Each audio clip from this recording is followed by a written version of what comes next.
sa mundong ito, laking tuwa ng magulang mo, at ang kamay nila ang iyong ilaw.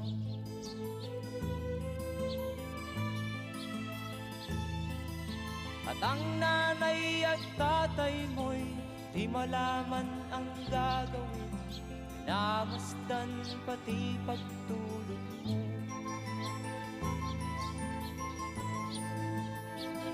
At sa gabi nagpupuyat ang iyong nanay sa pagtimpla ng gatas mo.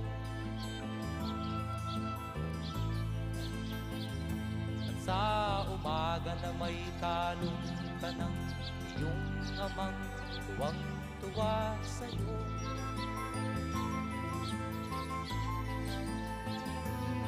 Ngayon nga ay malaki ka na, nais mo